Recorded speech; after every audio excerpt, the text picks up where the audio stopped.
खुदावन के अजीम ज़िंदा जलाली बाबरकत नाम में आप सबको सलाम। आज हम जिस उन्वान पर खुदा के कलाम से सीखेंगे वो है शादी, तलाक और दूसरी शादी। शादी क्या है? अगर हम माशरती तौर पर देखें तो शादी तख्लीक का एक अमर है।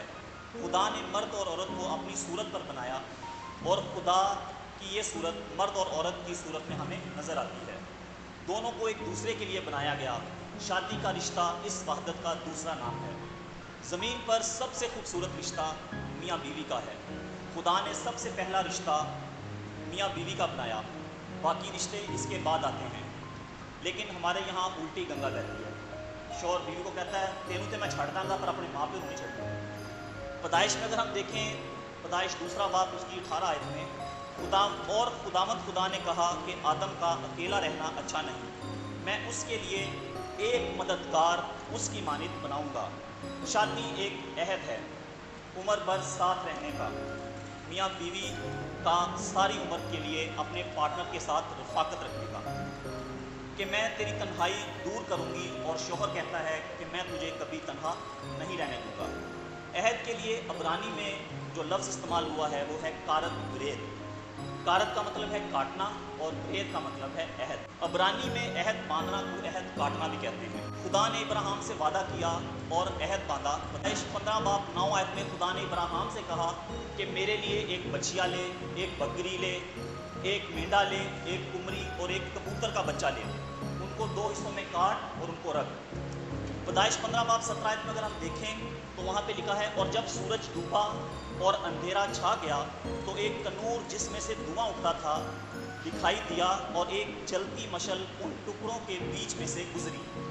अब पुराने ज़माने में ऐसा ही होता था कि जब 2 फ़रीक आपस में अहद बांधते थे तो वो उन टुकड़ों के दरमियान चलते थे और अहद बांधते थे कि मैं कट जाऊंगा लेकिन तेरे साथ रहूँगा, मैं तुझे नहीं छोड़ूंगा।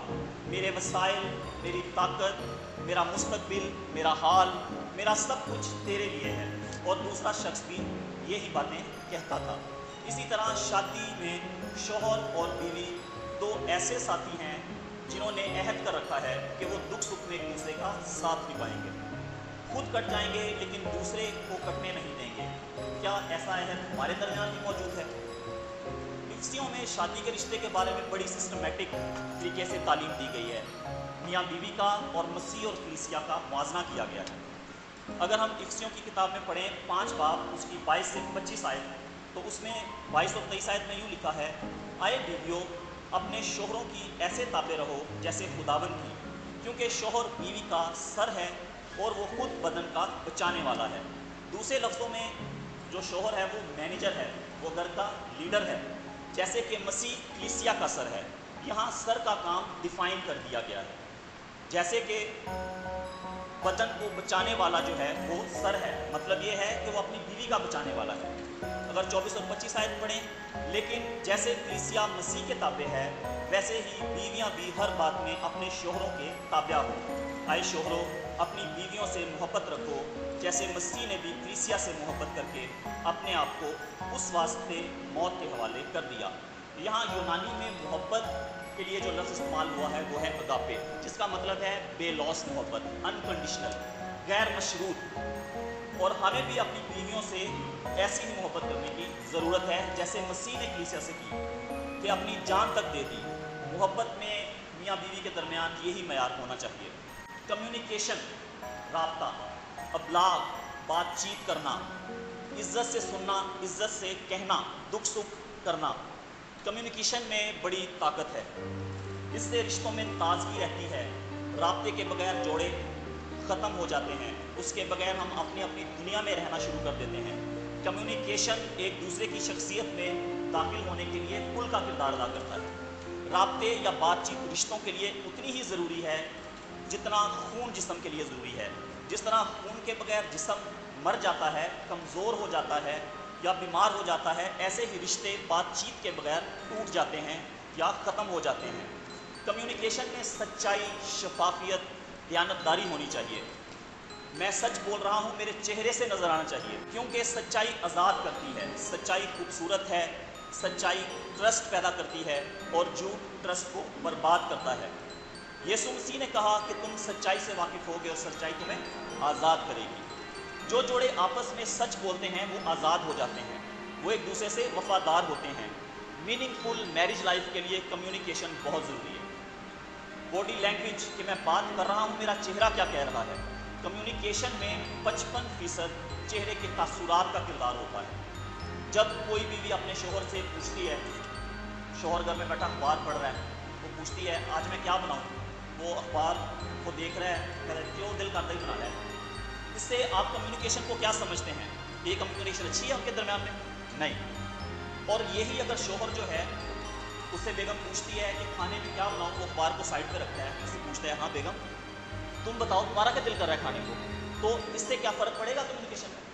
हाँ बिल्कुल पड़ेगा, क्योंकि इससे बेगम को क्या तासुर जा रहा है? पैगाम ये जा रहा है कि तुम्हारी बात से ज़्यादा मुझे और कोई चीज़ अजीज़ नहीं है, मैं तुझे अहमियत दे रहा हूँ अपनी ज़िंदगी। उसके बाद कम्युनिकेशन में 38% जो है वो आवाज़ का लहजा किरदार अदा करता है कि आपका बात करने का अंदाज़ कैसा है।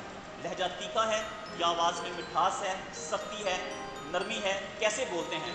मोहब्बत में बड़ा असर होता है। अगर आप किसी को प्यार से बोलते हैं और जा आप तक होता ही, वो आप पे गुस्सा नहीं करेगा क्योंकि आपने उसको प्यार से बोला है, आपके लहजे में प्यार है, मोहब्बत है। लहजा और चेहरे के तासुरात क्या मेरे साथी को बताते हैं कि तुम मेरे लिए बहुत अहम हो, मेरी ज़िंदगी हो। कम्युनिकेशन में 7% लफ्ज़ों का मौल होता है। अल्फाज चाहे टूटे फूटे भी हों कोई बात नहीं, लहजे के अंदर मोहब्बत, चेहरे के तासुरात, आंखें बताती हैं कि तुम मेरे लिए स्पेशल हो। लिहाजा कम्युनिकेशन को बाबरकत बनाएं। इफ्सियों 4 बाब 26 आयत में लिखा है गुस्सा तो करो मगर गुनाह ना करो, सूरज के डूबने तक तुम्हारी खफगी ना रहे। और इसी तरह पुराने हरनामे में अगर हम देखें ज़बूर 4 बाब 4 आयत में थरथराओ और गुनाह ना करो, अपने अपने बिस्तर पर दिल में सोचो और खामोश रहो। ये ज़बूर जो है रात का ज़बूर है। कोई गुस्सा, कोई नाराज़गी, कोई तलखी समेत ना सो जाओ, सूरज के डूबने तक तुम्हारी खफगी ना रहे, और जब अगले दिन उठो तो नया दिन नई बरकत के साथ आए। इसी तरह जोड़ों की कम्युनिकेशन फ्रेश रहती है, इसलिए गुस्से के साथ ना सोएं। यहाँ मियाँ बीवी 2-2 साल पुरानी बातें नहीं छोड़ते, तो उससे क्या होता है, रिश्ता ख़राब होता है। दिल में लंबे अरसे तक नाराज़गी नहीं रखनी चाहिए। बात करें और जिस बात पे नाराज़गी है उस पर ज़रूर बात करें। सबसे ज़रूरी काम भी छोड़ दें, क्योंकि सबसे ज़रूरी आपकी शादी है। शादी मजबूत है तो आपकी दुनिया मजबूत है। तुम मजबूत हो, तुम्हारी शादी कमज़ोर है तो तुम्हारा सब कुछ कमज़ोर है। लिहाजा जल्दी नाराज़गी ख़त्म कर देनी चाहिए और शादी में सॉरी और थैंक यू बोलना आपके लिए मामूली बात होनी चाहिए। इससे आप अपनी शादीशुदा ज़िंदगी को बचा सकते हैं। दूसरा जो टॉपिक है वो है तलाक़ का। अगर आप मुख्तसरन जवाब चाहते हैं कि बाइबल मुक़द्दस में या मसीही ईमान में तलाक़ या डाइवोर्स को किस तरह देखा जाता है, तलाक़ पर मलाकी की किताब में खुदावंद का व्यू है और वही व्यू हमारा भी होना चाहिए। मलाकी 2 बाब 11 से 14 आयत में लिखा है, यहूदा ने बेवफाई की, इसराइल और यरूशलेम में मकरू काम हुआ। यहूदा ने खुदावंद की कदूसियत को जो उसको अजीज़ थी बेहुरमत किया, क्योंकि वो एक गैर महबूब की बेटी ब्याह लाया। खुदावंद ऐसा करने वाले को याकूब के ख़ैमों से मुनक़ता कर देगा। वो औरतें जिनको तलाक हुई है वो आव नाला कर रही हैं, और उनकी वजह से खुदावंद ना तुम्हारे हदियों को और ना ही तुम्हारी इबादतों को कबूल करेगा, क्योंकि खुदावंद तेरे और तेरी जवानी की बीवी के दरमियान गवाह है। तूने उससे बेवफाई की, फरेब दिया, वादा से फिर गए हो। मलाकी 2 बाब 16 आयत में, क्योंकि खुदावंद इसराइल का खुदा फरमाता है, मैं तलाक से बेजार हूँ और उससे भी जो अपनी बीवी पर जुल्म करता है। खुदावंद कहता है मुझे तलाक से शदीद नफरत है, मैं तलाक को दुश्मन समझता हूँ, क्योंकि तलाक बीवी को और शोहर को दोनों को नुकसान पहुँचाती है, उनको अलग कर देती है। खुदा ने हमें अपने हाथों से बनाया है, हम उसकी मखलूक हैं, उसको दुख होता है, वो गमज़दा होता है। मलाकी में मर्द का तलाक देने के हवाले से जिक्र है, और जबकि पुराने हरनामा में इमसाल में औरत के हवाले से बात की गई है। इमसाल 2 बाब 17 आयत में, जो अपनी जवानी के साथी को छोड़ देती और अपने खुदा के अहद को भूल जाती है। तलाक बुरी क्यों है? उस शादी में बच्चे हैं, उनका नुकसान होता है, बच्चे अदम तहफ़्फ़ुज़ का शिकार हो जाते हैं, वो कन्फ्यूज़ हो जाते हैं, उन्हें एक बुरी मिसाल घर में से ही मिलती है, उनकी अपनी ज़िंदगी डैमेज हो जाती है। तलाक कभी भी किसी मसले का हल नहीं है। मुआफ़ी में तलाक खुदा की मर्ज़ी नहीं थी, शादी उसकी ख्वाहिश थी, और तलाक इंसान की तरफ से है, खुदा की तरफ से नहीं है। तलाक कानूनी और बाज़ाब्ता तरीके से शादी के बंधन को ख़त्म कर देने का नाम है।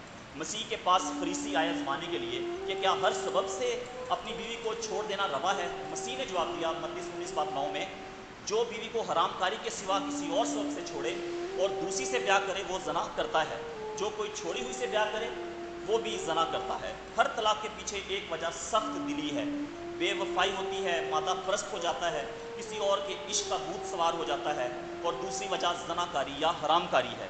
یرمیہ 3:8 میں لکھا ہے، برگشتہ اسرائیل کی زناکاری کے سبب سے میں نے ان کو طلاق دے دی، یعنی کہ ان کو اسیری میں ڈال دیا۔ اس کی بے وفا بہن یہودا نہ ڈری بلکہ اس نے بھی جا کر بدکاری کی، حرام کاری کی وجہ سے، مگر پھر بھی معافی کی گنجائش رہتی ہے۔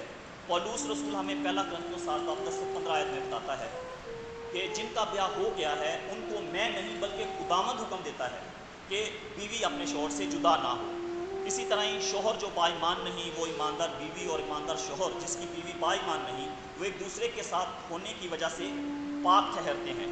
لیکن جو مرد با ایمان یا نہ ہو، اگر وہ جدا ہو تو جدا ہونے دو، ایسی حالت میں کوئی بھائی یا بہن پابند نہیں، کیونکہ ایک سخت دل یہ نہیں جانتا کہ جو فیصلہ وہ اپنی زندگی میں کرنے جا رہا ہے خدا کی مرضی اس میں موجود ہے کہ نہیں۔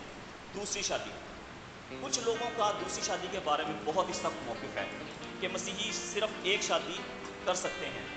کچھ تو حوالہ بھی دیتے ہیں کہ جو ایلڈر یا ڈیکن یا خدا کی خدمت کرنا چاہتے ہیں، کلام میں لکھا ہے کہ خادم ایک بیوی کا شوہر ہو یا ایک بیوی کا شوہر رہا ہو۔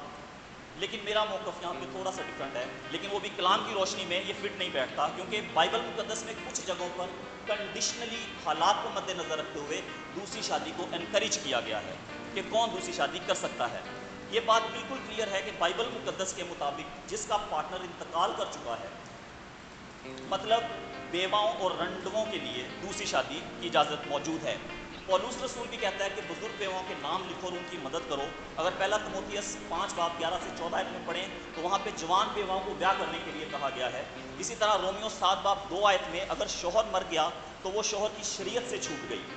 وہ لوگ جو نجات سے پہلے گناہ آلودہ زندگی گزارتے تھے اور بعد میں مسیح میں آ گئے، ان کے لیے خداوند کا فضل بہت زیادہ ہے۔ ہم اس کے نسب ناموں میں یہ بات پڑھتے ہیں، بتسبا ایک عورت تھی جو گناہ میں گر گئی، داؤد کے ساتھ اس کی شادی ہو گئی، اس کا شوہر مر گیا، اس کی اولاد بھی ہوئی اور وہ بچہ بھی مر گیا۔ خداوند ناراض بھی ہوا، خدا نے سزا بھی دی، لیکن اپنے فضل سے پھر خداوند نے ان کو معاف کیا اور ان کو ایک چانس دیا۔ اور خدا کتنا بڑا فضل ہے کہ بتسبا کا ذکر خداوند مسیح کے نسب نامہ میں ہے۔ ایسے لوگ جو گر گئے تھے، جو خدا کے فضل سے دور تھے، ٹوٹ گئے ہیں اور حقیقی طور پر انہوں نے توبہ کی، تو خداوند کی محبت، اس کا فضل، اس کی معافی دنیا کے بدترین لوگوں کے لیے بھی ہے، اور وہ ایسے چھوتا ہے کہ ان کو مکمل طور پر شفا دینے کی قدرت رکھتا ہے۔ بتسبا تو ایک مثال ہے، اسی طرح دوسری مثال ہے ایک اور عورت کی جس کا نام نسب نامہ میں موجود ہے، وہ ہے روت، جس کا شوہر مر گیا تھا۔ یہوہ کی پیروی کرتے ہوئے اسرائیل میں آ گئی، خداوند نے اس کے لیے دروازے کھولے اور اس نے دوسری شادی کی، بوئز کی، اور خدا نے اسے قبول کیا۔ اس کا بیٹا عبید پیدا ہوا، عبید سے داؤد، اور یسوع ناصری ابن داؤد اس کے نسب نامہ سے ہے۔ جب ہم دوسری شادی کی بات کرتے ہیں تو ہمیں کلام کی روشنی میں چاہیے کہ اس کے ساتھ ساتھ ہم خدا جیسا دل بھی چاہیے، کیونکہ خدا سب چیزوں سے واقف ہے اور جانتا ہے کہ لوگوں سے کیسے ڈیل کرنا ہے۔ خداوند اس کلام کے وسیلہ سے آپ سب کو برکت دے۔